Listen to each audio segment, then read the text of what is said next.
नमस्कार दोस्तों, आप सभी का आपके अपने चैनल ई एजुकेशन में एक बार फिर से स्वागत है। मैं अरुण कुमार आज आपके लिए कंप्यूटर के टॉप 30 एमसीक्यू सीरीज का पार्ट 1 लेके आया हूं। तो चलिए शुरू करते हैं क्वेश्चन नंबर 1 से। क्वेश्चन नंबर 1 है आपका कि कंप्यूटर के आविष्कारक कौन है। इसमें पहला ऑप्शन है वॉन न्यूमैन, दूसरा ऑप्शन है जे.एस. किल्बी, तीसरा ऑप्शन है चार्ल्स बेबेज या चौथा ऑप्शन है इनमें से कोई नहीं। तो इसका जो राइट आंसर है वो हो जाएगा आपका option number C, Charles Babbage. इसके बाद चलते हैं क्वेश्चन नंबर 2 की तरफ। क्वेश्चन नंबर 2 है आपका कंप्यूटर द्वारा प्रोड्यूस किया गया परिमाण है। पहला है मेमोरी, दूसरा है डाटा, तीसरा है आउटपुट और चौथा है इनपुट। तो इसका जो राइट आंसर है वो हो जाएगा ऑप्शन नंबर सी, आउटपुट। इसके बाद हम चलते हैं नेक्स्ट क्वेश्चन की तरफ। नेक्स्ट क्वेश्चन आपका है कि सबसे पहला कंप्यूटर का नाम क्या था। इसमें आपका पहला ऑप्शन है एटायरिस, दूसरा ऑप्शन है एनियाक, तीसरा ऑप्शन है टैंडी, चौथा ऑप्शन है नोवेला। तो इसमें जो आपका राइट आंसर है वो हो जाएगा ऑप्शन नंबर सी, टैंडी। इसके बाद हम चलते हैं नेक्स्ट क्वेश्चन की तरफ। नेक्स्ट क्वेश्चन आपका क्या है कि कंप्यूटर के क्षेत्र में महान क्रांति कब से आई। इसमें आपका पहला ऑप्शन है 1977, दूसरा ऑप्शन है 2000, तीसरा ऑप्शन है 1955 और चौथा ऑप्शन है 1960। तो इसका जो राइट आंसर है वो है आपका ऑप्शन नंबर डी, 1960। इसके बाद हम चलते हैं क्वेश्चन नंबर 5 की तरफ। क्वेश्चन नंबर 5 आपका है कि कंप्यूटर का हिंदी नाम क्या है। इसमें पहला ऑप्शन है आपका गणना करने वाला, दूसरा ऑप्शन है संगणक, तीसरा ऑप्शन है हिसाब लगाने वाला और चौथा ऑप्शन है परिगणक। तो इसका जो राइट आंसर है वो है आपका ऑप्शन नंबर बी, संगणक। इसके बाद हम चलते हैं नेक्स्ट क्वेश्चन की तरफ। नेक्स्ट क्वेश्चन है आपका क्वेश्चन नंबर 6। क्वेश्चन नंबर 6 आपका क्या है कि कंप्यूटर साक्षरता दिवस कब मनाया जाता है। इसमें आपका पहला ऑप्शन है 5 दिसंबर, दूसरा ऑप्शन है 14 दिसंबर, तीसरा ऑप्शन है 22 दिसंबर और चौथा ऑप्शन है 2 दिसंबर। तो इसका जो राइट आंसर है वो है आपका ऑप्शन नंबर डी, 2 दिसंबर। इसके बाद हम चलते हैं क्वेश्चन नंबर 7 की तरफ। क्वेश्चन नंबर 7 आपका क्या कहता है कि सीपीयू का पूर्ण रूप क्या है।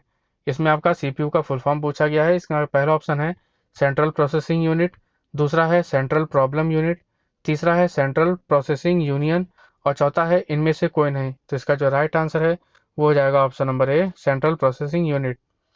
इसके बाद है इन क्वेश्चन नंबर 8, इनमें से कौन सा सर्च इंजन नहीं है। इसमें आपसे पूछा गया है कि इसमें से इन चारों में दिए गए ऑप्शंस में से सर्च इंजन कौन सा नहीं है। तो इसमें आपका पहला ऑप्शन है याहू, नहीं गूगल, दूसरा ऑप्शन है याहू, तीसरा ऑप्शन है बायडू और चौथा ऑप्शन है वुल्फ रैम अल्फा। तो इसमें जो राइट आंसर है वो आपका ऑप्शन नंबर डी हो जाएगा, वुल्फ रैम अल्फा। इसके बाद हम चलते हैं क्वेश्चन नंबर 9 की तरफ। क्वेश्चन नंबर 9 आपका है कि निम्न में कौन इनपुट इकाई है। इसमें आपका पहला ऑप्शन है माउस, दूसरा ऑप्शन है कीबोर्ड, तीसरा ऑप्शन है स्कैनर और चौथा ऑप्शन है इनमें से कोई नहीं। तो इसका जो राइट आंसर है वो है आपका ऑप्शन नंबर टी, इनमें से सभी। माफ करिएगा, इसमें जो राइट फोर्थ ऑप्शन है वो है इनमें से सभी। तो इसमें जो आपके माउस है, कीबोर्ड है और स्कैनर है, ये सभी क्या है आपकी इनपुट इकाइयां हैं। इसके बाद हम चलते हैं क्वेश्चन नंबर 10 की तरफ। क्वेश्चन नंबर 10 क्या है कि 1 किलोबाइट या केबी में कितने बाइट होते हैं। तो इसमें पहला ऑप्शन है 1024 बाइट, दूसरा है 1024 मेगाबाइट, तीसरा ऑप्शन है 1024 गीगाबाइट या इनमें से कोई नहीं।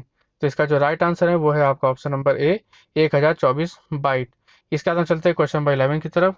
क्वेश्चन नंबर 11 है आपका कि कंप्यूटर में प्रयुक्त आईसी चिप किससे बनते हैं। आपका पहला ऑप्शन है क्रोमियम से, दूसरा ऑप्शन है आयरन ऑक्साइड से, तीसरा ऑप्शन है सिल्वर से और चौथा ऑप्शन है सिलिकॉन से।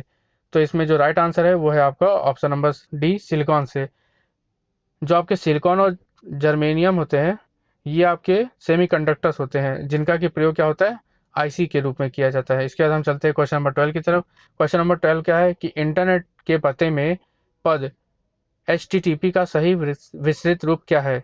इसमें आपका पहला ऑप्शन है हाइपर टेक्स्ट ट्रांसफर प्रोटोकॉल, दूसरा है हायर ट्रांसफर टेक्स्ट प्रोटोकॉल, तीसरा है हाइब्रिड टेक्स्ट ट्रांसफर प्रोटोकॉल और चौथा ऑप्शन है हाइपर टेक्स्ट ट्रांसफर प्रोटोकॉल। तो इसका जो राइट आंसर है वो हो जाएगा option number D, hyper text transfer protocol. इसके बाद आता है क्वेश्चन नंबर 13। क्वेश्चन नंबर 13 है कि किसी कंप्यूटर के प्रोग्राम में बच्चों द्वारा प्रयुक्त भाषा प्रायः कौन सी होती है। इसका जो पहला ऑप्शन है वो है बेसिक, दूसरा ऑप्शन है जावा, तीसरा ऑप्शन है लोगो और चौथा ऑप्शन क्या है पायलट। तो इसका जो राइट आंसर है वो हो जाएगा ऑप्शन नंबर सी, लोगो। इसके बाद हम चलते हैं क्वेश्चन नंबर 14 की तरफ। क्वेश्चन नंबर 14 क्या है कि एक सुबह निजी कंप्यूटर को आपकी गोद में रखने लायक छोटा सा होता है या क्या कहलाता है। इसको क्या कहते हैं मतलब कि इसमें ये पूछा गया है कि ऐसा कंप्यूटर जो कि आप अपनी गोद में रख सकते हैं उसे क्या कहते हैं। इसमें पहला ऑप्शन क्या है, मेन फ्रेम कंप्यूटर, दूसरा ऑप्शन है नोटबुक कंप्यूटर, तीसरा ऑप्शन है वर्क स्टेशन और चौथा ऑप्शन है पीडीए। तो इसका जो राइट आंसर है वो हो जाएगा आपका option number B, notebook computer. इसके आंसर चलते हैं क्वेश्चन नंबर 15 की तरफ। क्वेश्चन नंबर 15 क्या है कि कोडांतरक एक प्रोग्राम है, वह निम्नलिखित में से किस प्रोग्राम का रूपांतरण है। इसमें पहला ऑप्शन है मशीन से निम्न स्तर तक, दूसरा ऑप्शन है निम्न स्तर से उच्च स्तर तक, तीसरा ऑप्शन है उच्च स्तर से कोडांतरण तक और चौथा ऑप्शन है कोडांतरण से मशीन तक। तो इसका जो राइट आंसर है वो हो जाएगा ऑप्शन नंबर डी, कोडांतरण से मशीन तक। इसके बाद हम चलते हैं क्वेश्चन नंबर 16 की तरफ। क्वेश्चन नंबर 16 है कि मल्टी प्रोसेसिंग क्या होती है। इसमें आपके पहला ऑप्शन है एक प्रोसेसर द्वारा, दूसरा है एक से अधिक प्रोसेसर द्वारा, तीसरा ऑप्शन है बिना किसी प्रोसेसर के और चौथा ऑप्शन है इनमें से कोई नहीं। तो इसमें जो राइट आंसर है वो हो जाएगा ऑप्शन नंबर बी, एक से अधिक प्रोसेसर द्वारा। इसके बाद हम चलते हैं क्वेश्चन नंबर 17 की तरफ।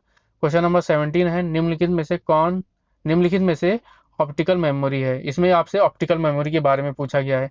तो इसमें जो चार ऑप्शन है, बबल मेमोरीज, दूसरा ऑप्शन है फ्लॉपी डिस्क, तीसरा ऑप्शन है सीडी रोम और चौथा ऑप्शन है कोर मेमोरीज। तो इसमें से जो इन चारों दी हुई मेमोरीज में से ऑप्टिकल मेमोरी आपकी हो जाएगी वो हो जाएगी आपकी option number C, CD ROM. इसके बाद हम चलते हैं क्वेश्चन नंबर 18 की तरफ। क्वेश्चन नंबर 18 है सीपीयू में कंट्रोल मेमोरी और तीसरा कौन सा यूनिट होता है। इसमें आपसे सीपीयू के जो तीन मुख्य यूनिट्स होते हैं उसमें पहला यूनिट होता है कंट्रोल, दूसरा होता है मेमोरी। तो इसमें आपसे ये पूछा गया है कि इसमें जो सीपीयू का तीसरा जो यूनिट होता है उसे क्या कहते हैं। तो उसका पहला ऑप्शन है माइक्रो, दूसरा है प्रोसेसर, तीसरा है आउटपुट और चौथा है अर्थमेटिक या लॉजिकल यूनिट। तो इसका जो राइट आंसर हो जाएगा वो हो जाएगा option number D, arithmetical and logical unit. इसके बाद हम चलते हैं क्वेश्चन नंबर 19 की तरफ। क्वेश्चन नंबर 19 है कि सीपीयू के एलयू में होते हैं। पहला ऑप्शन है रैम स्पेस, दूसरा ऑप्शन है रजिस्टर, तीसरा ऑप्शन है बाइट स्पेस और चौथा ऑप्शन है इनमें से सभी। तो इसका जो राइट आंसर है वो हो जाएगा ऑप्शन नंबर बी, रजिस्टर्स। इसके बाद हम चलते हैं क्वेश्चन नंबर 20 की तरफ। क्वेश्चन नंबर 20 है कि गणना और तुलना करने के लिए कंप्यूटर के किस भाग का प्रयोग किया जाता है। पहला ऑप्शन है डिस्क यूनिट, दूसरा ऑप्शन है मॉडेम, तीसरा ऑप्शन है एएलयू और चौथा ऑप्शन है कंट्रोल यूनिट। तो इसका जो राइट आंसर है वो हो जाएगा option number C, ALU. ALU का फुल फॉर्म है अर्थमेटिकल एंड लॉजिकल यूनिट। इसका प्रयोग जो होता है वो कंप्यूटर में गणना और तुलना करने के लिए प्रयोग किया जाता है। इसके बाद हम चलते हैं क्वेश्चन नंबर 21 की तरफ। क्वेश्चन नंबर 21 है कि एक हार्डवेयर डिवाइसेस जो डेटा को अर्थपूर्ण इंफॉर्मेशन में परिवर्तित करता है उसे क्या कहते हैं। पहला ऑप्शन है प्रोसेसर, दूसरा ऑप्शन है इनपुट डिवाइस, तीसरा ऑप्शन है प्रोग्राम और चौथा ऑप्शन है प्रोटेक्टर। तो इसका जो राइट आंसर है वो हो जाएगा आपका ऑप्शन नंबर ए, प्रोसेसर। इसके बाद आता है आपका क्वेश्चन नंबर 22। क्वेश्चन नंबर 22 है कि प्रोसेसर के तीन मुख्य भाग क्या क्या होते हैं। पहला ऑप्शन है एएलयू, कंट्रोल यूनिट और रैम, दूसरा ऑप्शन है एएलयू, कंट्रोल यूनिट और रजिस्टर, तीसरा ऑप्शन है कैश, कंट्रोल यूनिट और रजिस्टर और चौथा ऑप्शन क्या है, इनमें से कोई नहीं। तो इसका जो राइट आंसर है वो हो जाएगा ऑप्शन नंबर बी। तो प्रोसेसर के जो तीन मुख्य भाग होते हैं वो क्या क्या होते हैं, एएलयू होता है, कंट्रोल यूनिट होता है और रजिस्टर होता है। इसके बाद आपका आता है क्वेश्चन नंबर 23। क्वेश्चन नंबर 23 क्या है कि सीपीयू और इनपुट आउटपुट के बीच सिग्नलों के मूवमेंट को कौन नियंत्रित करता है। पहला ऑप्शन है आपका कंट्रोल यूनिट, दूसरा ऑप्शन है आपका एएलयू, तीसरा ऑप्शन है आपका मेमोरी यूनिट और चौथा ऑप्शन क्या है, इनमें से कोई नहीं। तो इसका जो राइट आंसर है वो हो जाएगा option number A, control unit. Control unit का मेन कार्य क्या होता है कि सीपीयू और इनपुट आउटपुट जो डिवाइसेस होते हैं उनके बीच सिग्नल का मूवमेंट करना। इसके बाद आता है क्वेश्चन नंबर 24। क्वेश्चन नंबर 24 है आपका कि कंप्यूटर के सेंट्रल प्रोसेसिंग यूनिट का फंक्शन क्या है। पहला है डेटा डिलीट करता है, दूसरा है इनवॉइस बनाता है, चौथा ऑप्शन है आपका गणनाएं और प्रोसेसिंग करता है और चौथा ऑप्शन है क्या है, इनमें से कोई नहीं। तो इसका जो राइट आंसर है वो हो जाएगा आपका ऑप्शन नंबर सी, गणनाएं और प्रोसेसिंग करना। इसके बाद हम चलते हैं नेक्स्ट क्वेश्चन 25 की तरफ। निम्न में से कौन सा कंप्यूटर निम्न में से कौन सा कंप्यूटर का बुनियादी कार्य नहीं है। इसमें जो पहला ऑप्शन है वो है डेटा को प्रोसेस करना, दूसरा है टेक्स्ट को प्रोसेस स्कैन करना, तीसरा है इनपुट को स्वीकार करना और चौथा क्या है, डेटा को इसको स्टोर करना। तो इसका जो राइट आंसर है वो हो जाएगा आपका ऑप्शन नंबर बी, टेक्स्ट को स्कैन करना। इसके बाद हम चलते हैं क्वेश्चन नंबर 26 की तरफ। इसमें क्या है कि परिचालन संपन्न करता है। पहला ऑप्शन है एल्गोरिथम, दूसरा ऑप्शन है अर्थमेटिक, तीसरा ऑप्शन है ASCII यानी कि एस्काई, और चौथा ऑप्शन है आपका इनमें से कोई नहीं। तो इसमें जो राइट आंसर है वो जाएगा ऑप्शन नंबर बी, अर्थमेटिक। इसके बाद हम चलते हैं क्वेश्चन नंबर 27 की तरफ। क्वेश्चन नंबर 27 है आपका कि कंप्यूटर में अधिकांश प्रोसेसिंग किसमें होती है। आपका पहला ऑप्शन है मदरबोर्ड, दूसरा ऑप्शन है मेमोरी, तीसरा ऑप्शन है CPU और चौथा ऑप्शन है आपका रैम। तो इसका जो राइट आंसर है वो जाएगा option number C, CPU। CPU में जो कंप्यूटर का अधिकांश प्रोसेसिंग का कार्य कहाँ होता है, वो CPU में होता है। इसके बाद हम चलते हैं क्वेश्चन नंबर 28 की तरफ। क्वेश्चन नंबर 28 है आपका कि कंप्यूटर निम्नलिखित में से कौन सा कार्य नहीं करता है। इसमें आपका पहला ऑप्शन है प्रोसेसिंग, दूसरा ऑप्शन है आपका अंडरस्टैंडिंग, तीसरा ऑप्शन है आपका इम्प्यूटिंग और चौथा ऑप्शन है आपका आउटपुटिंग। तो इसका जो राइट आंसर है वो हो जाएगा option number B. Option number B क्या है आपका, अंडरस्टैंडिंग। इसका हम चलते हैं क्वेश्चन नंबर 29 की तरफ। क्वेश्चन नंबर 29 है आपका कि प्रमुख मेमोरी किसके समन्वय से कार्य करती है। आपका पहला ऑप्शन है इंटेल, दूसरा ऑप्शन है विशेष कार्य कार्ड, तीसरा ऑप्शन है रैम और चौथा ऑप्शन है आपका CPU। तो इसका जो राइट आंसर है वो हो जाएगा ऑप्शन नंबर डी, CPU। इसके बाद हम चलते हैं क्वेश्चन नंबर 30 की तरफ, जो कि आज का लास्ट क्वेश्चन होने वाला है। तो इसको गौर से देखिएगा। इसमें क्वेश्चन क्या है कि माइक्रो प्रोसेसर जो कंप्यूटर का मस्तिष्क होता है उसे कहा जाता है। आपका पहला ऑप्शन है सॉफ्टवेयर, दूसरा ऑप्शन है माइक्रोचिप, तीसरा ऑप्शन है माइक्रोचिप और चौथा ऑप्शन क्या है कि सभी कथन सत्य हैं। तो इसका जो राइट आंसर है वो होगा ऑप्शन नंबर बी, माइक्रोचिप।